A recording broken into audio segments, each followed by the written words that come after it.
Bonjour à tous et bienvenue dans une nouvelle vidéo. Comme vous pouvez le voir, j'ai retrouvé mon petit sapin. Je voulais juste faire quelque chose de très amusant aujourd'hui et j'espère que mon chapeau vous plaira.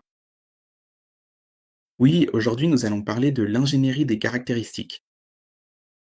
Pour ceux d'entre vous qui ont regardé ou lu le dernier cours sur l'ingénierie des caractéristiques, vous savez que l'ingénierie des caractéristiques, c'est le moment où votre connaissance métier peut vraiment s'exprimer. L'ingénierie des caractéristiques consiste à créer de nouvelles variables, à sélectionner de nouvelles caractéristiques à partir de celles qui existent déjà, et à essayer de concevoir et d'obtenir les caractéristiques parfaites pour le modèle. Parce que le modèle ne donnera pas de bons résultats si les étapes d'ingénierie des caractéristiques ne sont pas correctement réalisées. Prenez vraiment le temps d'approfondir l'ingénierie des caractéristiques chaque fois que vous travaillez sur un projet de data science. Prenez le temps de laisser votre connaissance du métier s'exprimer pleinement. Parce qu'au final, comment pouvez-vous créer une nouvelle caractéristique si vous n'avez pas les bases? Au moins quelques connaissances de base sur le sujet ou sur ce sur quoi vous travaillez? Et ce n'est pas seulement la data science dans ce cas, c'est juste du bon sens, c'est simplement notre métier. Et si vous travaillez pour une entreprise, peut-être que l'entreprise est dans le domaine du retour. Vous devez avoir une certaine connaissance du retour pour créer de nouvelles caractéristiques pour le projet. Et donc, nous voulons simplement ajouter cela et faire de l'ingénierie de caractéristiques appropriées en Python pour des projets de data science. Alors, commençons. Et vous savez, nous utilisons notre jeu de données de coût qui ressemble à ceci. Après avoir effectué tous les nettoyages des données, l'analyse des données, la détection des valeurs aberrantes, tout ressemble à ceci. Donc, toutes les caractéristiques sont là. La marque du modèle, l'année, le moteur. Le type de carburant, la puissance du moteur, le nombre de cylindres, et encore une fois, la variable cible et le prix de retour qui est noté comme MSRP. Et pour l'ingénierie des caractéristiques, nous avons parlé de trois étapes différentes. La première étape est la création de caractéristiques. Donc, comme nous l'avons dit, l'objectif est de créer de nouvelles caractéristiques qui apportent plus d'informations en utilisant celles qui existent déjà. Tout cela consiste peut-être si vous travaillez sur un jeu de données de voiture et que vous connaissez un peu le fonctionnement d'une voiture. Et peut-être quelle caractéristique va influencer le prix d'une voiture. Et il se peut que cette caractéristique ne soit pas présente dans votre jeu de données. Maintenant que vous connaissez le nom des caractéristiques et comment obtenir cette caractéristique à partir des caractéristiques existantes dans votre jeu de données, c'est à vous de créer cette nouvelle caractéristique. Parce que vous savez pertinemment, grâce à vos connaissances sur les voitures, que cette caractéristique sera utile à votre modèle pour déterminer le prix de la voiture au final. Et tout cela consiste vraiment à laisser transparaître votre connaissance métier. Et encore une fois, pour ce jeu de données de voiture, nous avons créé un ratio puissance sur cylindrée qui correspond essentiellement à la puissance du moteur en chevaux divisé par le nombre de cylindres du moteur. C'est une façon de mieux comprendre les performances entre différentes voitures et cela change de manière significative le prix des voitures en fonction du moteur, du ratio puissance sur cylindrée. Nous n'avons pas cette caractéristique dans le jeu de données. Cependant, nous avons deux autres caractéristiques que nous pouvons utiliser pour créer cette caractéristique à partir du jeu de données. Et c'est précisément ce que nous faisons ici. Regardez le résultat, et la prochaine étape sera l'ajout des fonctionnalités à l'ensemble de données. Vous voyez maintenant que nous avons rajouté une nouvelle fonctionnalité. Auparavant, si vous aviez regardé ce que nous n'avions que la popularité. Clic détail suggère. Nous avons maintenant ajouté une nouvelle fonctionnalité issue de l'ensemble de données, le rapport puissance cylindre. Voilà comment nous créons concrètement une nouvelle fonctionnalité. Vous créez une nouvelle fonctionnalité et vous l'ajoutez à votre ensemble de données et c'est essentiellement comme cela que vous procédez. L'étape suivante sera la transformation des fonctionnalités, comme nous en avons parlé. Parfois, vous avez une fonctionnalité qui est importante pour votre modèle et vous souhaitez l'ajouter à votre ensemble de données à l'intérieur de votre modèle, pour votre ensemble de données. Cependant, alors que les humains comprennent le langage, les ordinateurs ne comprennent que les nombres, qu'il s'agisse de flottants ou d'entiers. Mais les ordinateurs ne comprennent aucun type de texte, de langage ou quoi que ce soit d'autre. Donc, si vous voulez intégrer ces données dans votre modèle, vous devez trouver un moyen de coder ces éléments. Transformer un ensemble de données textuelles en nombres qui auront du sens au final, donc il ne s'agit pas simplement de n'importe quel nombre. Il ne s'agit pas simplement d'une transformation arbitraire, il faut que ce soit un type de transformation qui permette au modèle de comprendre à quoi servait cette caractéristique. Et donc, quand nous parlions de cela, nous évoquions le type de transmission du véhicule, ce qui est un élément que les gens regardent vraiment lorsqu'ils achètent une voiture. Cela peut être automatique, cela peut être manuel. Personnellement, j'ai acheté une voiture automatique parce que je ne sais pas vraiment conduire une voiture manuelle avec toutes ses fonctionnalités. Ce n'est pas vraiment mon truc. Donc je préfère une voiture automatique. Et moi, comme je préfère une voiture automatique, le prix va aussi changer en fonction de cela. Et donc, la façon dont nous faisons cela, c'est d'utiliser le One Hot Encoding et la fonction pd.getDeMuse. Cette fonction est également présentée dans le cours. Donc, vous pouvez simplement copier-coller ça. Et si vous voulez en savoir plus sur pz.get, faites-le moi savoir. Je peux vous expliquer un peu plus à ce sujet, mais c'est simplement une façon de coder ou de transformer une variable de type catégoriel en une variable numérique. En gros, cela crée un ensemble de nouvelles caractéristiques binaires, et chaque caractéristique correspond à une catégorie de la variable. Dans notre cas, puisque nous avons un type de transmission, et que ce type de transmission comporte 5 catégories, cela peut être manuel automatique, et il y a deux autres types que je ne connaissais probablement pas, j'ai oublié. Mais pour chaque caractéristique, cette fonction getDummy crée une autre caractéristique à partir du jeu de données. Cette caractéristique, peut-être. La première caractéristique concerne le type de transmission automatique. Cette caractéristique de type de transmission automatique attribuera la valeur 1 à toutes les voitures qui ont un type de transmission automatique, et 0 sinon.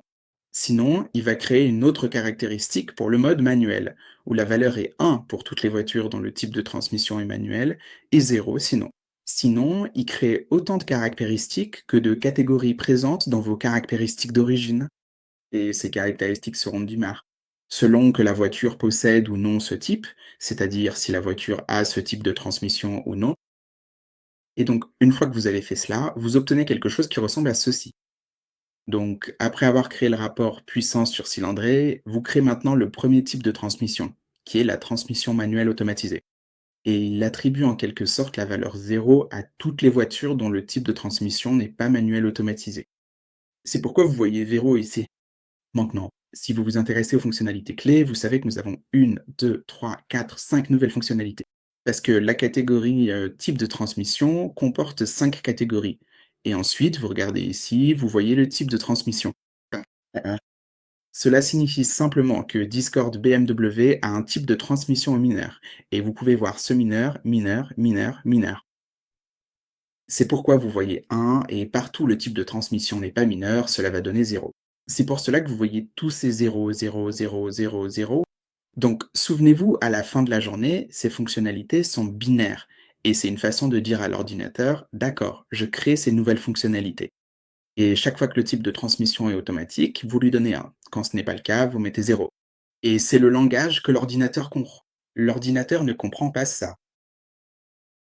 Ce serait comme un chien devant une télévision, il ne saurait vraiment pas ce qui se passe. Et vous devez trouver un moyen d'expliquer à votre ordinateur ce que vous voulez et ce que vous souhaitez faire pour votre modèle. Et cela concerne la transformation des variables. Il existe de nombreuses façons de transformer les variables, mais je pense que c'est la manière la plus basique de commencer.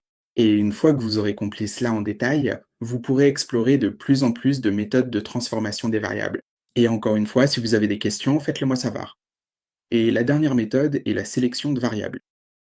C'est simplement une bonne façon de ne sélectionner qu'un petit nombre de variables pour votre modèle. Parce qu'au final, vous ne voulez pas utiliser toutes les variables, même si parfois il est nécessaire de toutes les utiliser. Mais lorsque le jeu de données comporte trop de variables, vous souhaitez trouver un moyen de ne sélectionner que celles dont vous avez besoin pour le modèle. Et comme une excuse, pour notre jeu de données, nous avons déjà 21 colonnes au final. En retirant la variable cible, cela fait 20 colonnes, donc 20 variables. Peut-être que nous ne voulons pas utiliser toutes ces variables. Nous devons trouver un moyen de ne sélectionner que les variables les plus importantes pour le jeu de données. Cela ne va pas se faire au hasard. Il faut que ce soit, vous savez, c'est comme en quelque sorte un mécanisme, c'est juste une façon de faire. Comment savoir si une variable est importante pour la variable cible? Cela dépend vraiment, si une variable est importante pour la variable cible, c'est que cette variable explique une partie de la variabilité de la variable cible. Peut-être que la variable montre que lorsque vous l'ajoutez à votre modèle, elle vous indique vraiment comment le prix de la voiture change en fonction de cette variable. Et c'est ce que nous recherchons. Nous ne voulons pas d'une variable où lorsque vous l'ajoutez, elle ne change rien au prix des voitures. Nous voulons une variable de ce type. C'est-à-dire que lorsque vous modifiez la valeur de la variable, le prix de la voiture change également. Lorsque vous changez la valeur de la variable, le prix de la voiture est censé changer aussi. Cela explique comment la variabilité de la variable cible se manifeste, et nous nous concentrons uniquement sur la variable cible. Alors, comment fait-on la sélection de variables en Python? Cela dépend vraiment si les variables sont numériques ou catégorielles.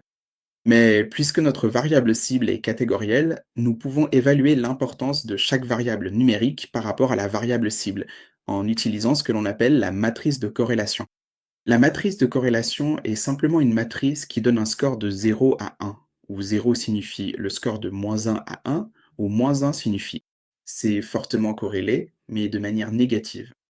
1 signifie que c'est fortement corrélé de manière positive, et 0 indique une corrélation plutôt neutre.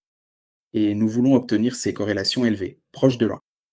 Si une caractéristique est corrélée à la variable cible avec une valeur d'environ 0,75, c'est un bon signe que, d'accord, cette caractéristique est importante et qu'il faut la conserver pour le modèle. Et exactement comme nous le faisons, nous utilisons en quelque sorte la fonction d'importance des caractéristiques. Nous utilisons cette corrélation et nous nous concentrons uniquement sur la variable cible, qui est une moyenne quadratique, et nous avons obtenu cette matrice de corrélation.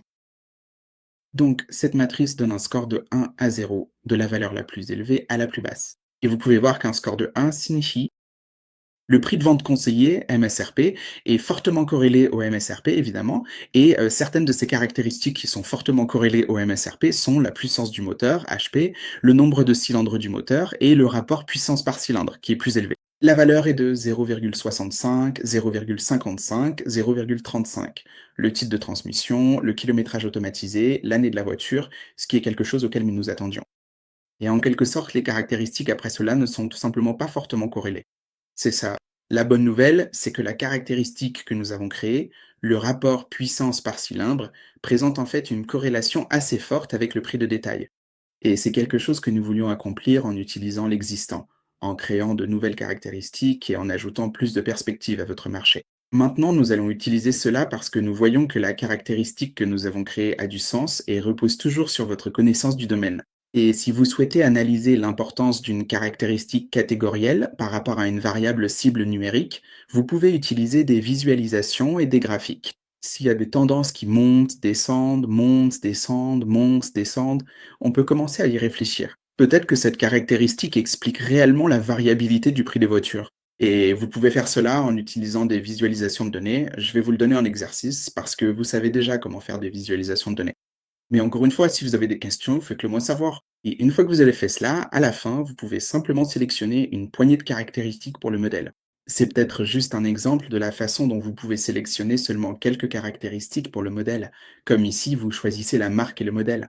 Oui, la puissance du moteur, le nombre de cylindres, le rapport puissance cylindrée, la popularité de la transmission automatique et le prix de vente conseillé. Vous pouvez voir qu'avec ces caractéristiques sélectionnées pour le modèle moderne, et c'est vraiment ainsi que vous effectuez une ingénierie des caractéristiques simples, parfois en fonction de votre connaissance du domaine et parfois du problème que vous essayez de résoudre. Vous pouvez aller plus loin dans l'ingénierie des caractéristiques. Et parfois, il se peut que vous n'ayez rien à faire du tout. Donc cela dépend vraiment du problème que vous essayez de résoudre, de ce que vous cherchez à accomplir et du nombre de caractéristiques présentes dans votre jeu de données. Parfois, il n'est pas nécessaire de faire une quelconque ingénierie des caractéristiques, parce que toutes les caractéristiques que vous avez sont déjà très importantes pour le modèle. Et vous n'avez pas besoin de sélectionner de nouvelles caractéristiques. Vous prenez toutes les données, donc vous pouvez continuer ainsi. C'est toujours basé là-dessus. Mais voici comment vous pouvez procéder avec une ingénierie des caractéristiques basiques et expliquer les étapes à votre partie prenante. Et c'est tout pour aujourd'hui. J'espère que vous avez appris quelque chose. Et si vous avez des questions, comme je l'ai dit, faites-le moi savoir. J'ai mon adresse email et vous savez, à bientôt. Continuez à apprendre, continuez à explorer et vous savez, continuez à travailler sur ce projet scientifique. À bientôt. Au revoir. Bonne journée.